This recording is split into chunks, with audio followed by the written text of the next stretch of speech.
안녕하세요. 한국기업평가 송미정입니다. 저축은행업권의 2025년 전망과 주요 이슈에 대해 말씀드리겠습니다. 2023년에 이어서 24년도 저축은행 업계에 있어 참 어려운 한 해였고, 그 중심에는 여전히 PF 대출이 있었는데요. 먼저 24년 실적을 항목별로 간략히 리뷰해 보겠습니다.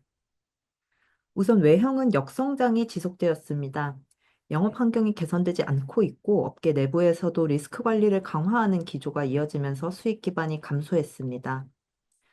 업계 총자산이 2022년 말 140조 원에 가까웠지만 24년 6월 말에는 120조 원 수준까지 축소된 모습입니다. 손익과 자산 건전성도 크게 저하됐습니다. 부동산 경기저하와 금융당국의 평가 기준 강화가 맞물리면서 부실 여신이 크게 증가했습니다. 저축은행업권 79개사 중에 고정이하 여신 비율이 10% 이상을 기록한 회사가 6월 말 기준으로 62개사에 달했고요. 충당금 적립 속도가 부실 여신 증가 속도에 못 미치면서 부실 완충력도 약화됐습니다. 23년 상반기 대비 적자 폭도 확대되었습니다. PF 건전성 저하로 충당금 추가 적립 부담이 크게 늘었기 때문이고요. 24년 상반기 기준 적자를 기록한 회사는 42개사에 달하고 있습니다. 2025년에도 비우호적인 사업 환경이 이어질 것으로 예상하고 있습니다. 주요 연구기관에 따르면 2025년 GDP 성장률과 민간 소비 증가율은 2% 내외로 전망되고 있습니다. 전반적인 경기 부진이 이어지고 있고, 가계나 자영업자의 부채 부담도 상당해서 한계차주의 채무 상환 능력이 지속적으로 저하되는 추세입니다. 부동산 경기도 유의미한 개선을 기대하기는 어렵습니다. 일부 반등 조짐이 보이고 있지만 수도권 주거시설 등 일부 지역 또는 일부 물건에 한정되고 있습니다. 금융당국에서 적극적으로 부실 정리를 요구하고 있지만 매수자와의 가격 의견 차를 좁히기가 쉽지 않을 것으로 보입니다. 시장 금리는 상승 요인과 하락 요인이 혼재하는 상황입니다. 기준금리 추가 인하가 예상되고 있지만 시장 금리의 상당 부분이 선반영된 상태이고, 트럼프 당선으로 불확실성이 더 커졌습니다. 현 수준에서 큰 변동이 없다면 이자 비용 감소 추세는 이어질 것으로 예상되고요. 이는 수익성에는 긍정적인 영향을 미치는 요소입니다. 실적 전망입니다. 2025년은 실적 저점을 다지는 구간이 될 것으로 예상하고 있습니다. 영업 실적의 경우 큰 폭의 성장을 기대할 수는 없지만 역성장 추세는 멈출 것으로 예상이 되고요. PF 정리가 아직 미진하기 때문에 다른 위험 자산을 늘리기보다는 선별적으로 영업이 이루어질 가능성이 높습니다. 부동산 업황에 대해서는 보수적인 시각이 유지되면서 관련 대출에 대한 쏠림 현상이 완화될 것으로 보고 있습니다. 손익은 큰 폭의 반등을 기대하긴 어렵지만 저하 추세가 완화될 것으로 보입니다. 우선 2022년에 취급했던 고금리 부채가 상당 부분 만기 도래한 것으로 파악되고, 최근 금리가 많이 하락했기 때문에 이자 비용 부담은 23년, 24년 대비 줄어들겠습니다. PF 부실화가 계속 진행되고 있어서 충당금 적립 부담은 지속되겠지만 23년과 24년에 비해서는 추가 적립 규모가 감소할 것으로 예상되고요. 다만 무수익 자산 증가로 이자 유입이 감소할 수 있는 점, 그리고 부실 자산을 정리하는 과정에서 추가 손실 발생 가능성이 있는 점은 수익성의 추가 개선을 제약할 수 있습니다. 건전성은 당분간 유의미하게 개선되기는 어려운 환경입니다. PF 물량이 적극적으로 정리가 되어야만 개선이 가능한데, 부동산 경기를 고려하면 정리가 지연될 가능성이 높고, 가계신용대출이나 개인사업자 대출의 건전성 관리 부담도 커진 상황입니다. 금융당국에서 어느 정도 강제성을 띠고 정리를 주문하고 있는데, 정리 강도가 높아지면 추가 손실이 발생하는 대신 건전성이 빠르게 개선되는 양상이 될 거고요. 현재와 같은 정리 속도라면 당장 손실 인식은 제한적이겠지만 건전성 개선도 이루어지기 어렵습니다. 자본 적정성은 현 수준에서 관리가 될 수 있을 것으로 보입니다. 이익 창출이 위축된 상태이기 때문에 자본을 빠르게 늘리기는 어렵지만 자산 성장 역시 정체되고 있기 때문에 레버리지 관리 부담은 크지 않은 상황입니다. 유동성 문제는 어느 정도 진정된 모습입니다. 금리가 낮은 수준에 머물면서 업권 간 자금 이동이 어느 정도 안정화된 것으로 판단하고 있습니다. 저축은행의 경우 수신 기반을 보유하고 있기 때문에 자금 수요가 발생할 경우에 예금 금리를 높이는 방법을 통해서 빠르게 유동성을 확보할 수 있을 것으로 보입니다. 한국기업평가는 현재 9개 저축은행에 등급을 부여하고 있는데요. 이들 저축은행 모두 실적 저하가 불가피했습니다. 저희가 신용등급을 산출할 때 기초가 되는 방법론에서는 ROA, 고정이하 여신 비율, 고정이하 대비 충당금 비율 지표를 주요 평가 항목으로 활용하고 있는데요. 해당 지표를 등급으로 매핑할 때에는 과거 3년 재무실적을 가중평균해서 사용합니다. 21년에서 23년 3년 평균치의 매핑 파란색 막대와 22년에서 24년 상반기 3년 평균치의 매핑 빨간색 막대의 위치를 보면 모든 회사에서 세 지표 모두 저하되는 방향으로 움직인 것을 보실 수 있습니다. 물론 이 세 지표만으로 등급이 결정되지는 않고 사업 안정성, 다른 재무 지표들, 계열 지원 가능성 등을 종합적으로 고려해서 최종 신용 등급을 결정합니다. 그러나 이 세 지표의 가중치나 저하 폭을 고려했을 때 업계 전반적으로 등급 하방 압력이 높아진 상태라고 말씀드릴 수 있습니다. 한국기업평가는 2024년 중에 현재까지 7개 업체들의 신용등급 또는 등급 전망을 조정했고 PF 리스크를 포함해서 수익성, 자산 건전성 지표를 계속 지켜보고 있습니다. 모니터링 대상으로 5개의 회사를 꼽았는데요.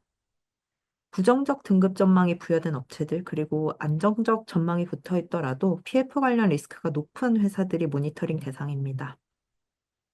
PF 익스포저에 있어서 저축은행 간의 질적 차별성은 크지 않기 때문에 적극적인 부실인식, 상각, 매각을 통해서 신속한 양적 축소가 필요한 상태고요. 양적 부담이 완화되지 않거나 수익성, 건전성의 유의미한 개선이 이루어지지 않는 경우에는 등급 하방 압력이 강해질 전망입니다.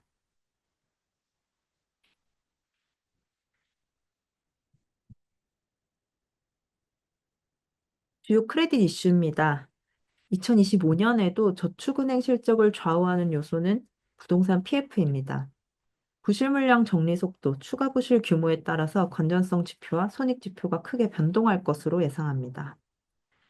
금융당국에서 PF 영착륙을 위한 조치들을 계속 내놓고 있고 그 일환으로 사업성 평가 기준이 한층 강화되었는데요. 6월 말 보유 사업장을 기준으로 실시된 1차 재평가 결과가 공시된 상태입니다. 저축은행이 보유한 익스포저 중 40%가 이 1차 평가 대상에 포함되었고, 그중 상당 부분이 유의사업장 또는 부실 우려 사업장으로 분류되었습니다.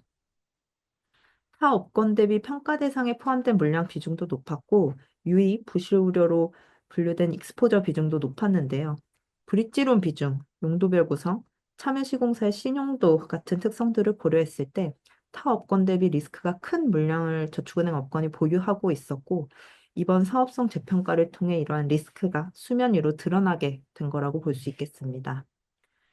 11월 중에 2차 사업성 재평가가 이루어졌기 때문에 유의, 부실 우려로 분류된 익스포저는 더 늘었을 것으로 추정하고 있습니다. 저축은행 업권의 경우 PF 문제가 재무지표에 미치는 영향도 타 업권 대비 컸습니다.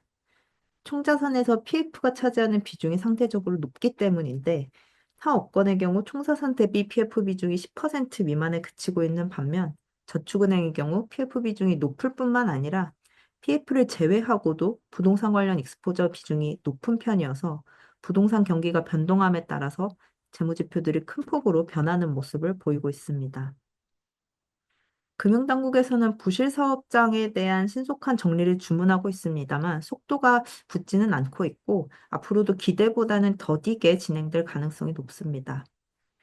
부동산 호황기에 취급된 프로젝트의 경우 대출 실행 당시보다 사업성이 크게 저하됐기 때문에 잠재 매수자와 매도자 간의 가격 이견이 큽니다.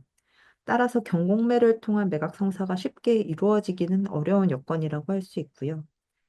부실 채권을 펀드에 매각해서 익스포저를 축소하는 전략도 실행되고 있습니다. 다만 출자자로 참여한 펀드의 PF 여신을 매각한 사례가 발견된 바 있어서 펀드 평가가 적절히 이루어지지 않으면 부실 인식이 단순 이연되는 것이기 때문에 실질적으로 리스크가 해소된 것으로 보기는 어렵습니다. 다음은 저축은행의 순이자 마진. 님 이슈입니다. 저축은행업권 순이자 마진이 2023년 3분기 저점을 기록한 이후 회복세를 그리고 있습니다. 22년 하반기에 취급했던 고금리 예금의 만기 도래 효과가 가장 컸고, 이후 시장금리가 하락세를 보이면서 신규 취급한 예금의 금리도 크게 낮아졌습니다. 25년 금리 방향성은 불투명한 상황이지만 24년 하반기에 예금 금리를 인하한 효과가 점진적으로 반영되면서 당분간 이자 비용 감소 추세가 이어질 것으로 예상됩니다. 시장 금리 하락이 예금 금리에 빠르게 반영되는 반면에 대출 금리는 상대적으로 비탄력적인 모습을 보이기 때문에 금리 하락 국면에서 저축은행의 순이자 마진은 개선되는 것이 일반적입니다. 다만 현 상황에서는 운용 측면의 부담을 고려할 필요가 있는데, 연체나 이자유예 등으로 수익이 발생하지 않는 자산, 즉 무수익 자산의 비중이 높아졌기 때문입니다. 부동산 PF를 중심으로 부실이 급증하면서 저축은행 업권의 연체율이 22년 말 3.4%에서 23년 말 6.6%, 24년 6월 말 8.4%까지 상승한 상태인데요. 성장이 정체되면서 신규 자산 편입이 제한되고 있는 상황에서 무수익 자산 규모가 증가하게 되면 이자 수익이 감소한 플러스 효과가 이자 비용 경감 효과를 상쇄해버려서 순이자 마진 회복이 지연될 수 있습니다. 비우호적인 영업 환경 그리고 리스크 관리 강화 기조를 고려할 때 양적 성장을 통한 수익 확보도 쉽지 않은데, 이 점도 님 개선을 제약하는 요소라고 할 수 있습니다. 준비한 슬라이드는 여기까지이고요. 저축은행 업권이 최근 실적이 매우 안 좋았고 PF 이슈가 단기간 내 해소되기 어렵기 때문에 이러한 위험이 시스템 리스크로 번질 가능성에 대해서 질의를 주시는 분들이 많았습니다. 현재 자본 비율이나 규제 수준을 감안하면 저축은행 업권의 실적 저하가 시스템 리스크로 확대될 가능성은 낮은 것으로 보고 있고요. 다만 업권 내부에서 인수합병 등을 통한 구조조정 가능성은 존재하기 때문에 저희 등급 보유 업체들을 중심으로 관련 사항을 모니터링해서 필요할 경우에는 점검 내용을 시장에 공유할 수 있도록 하겠습니다. 마치겠습니다. 감사합니다.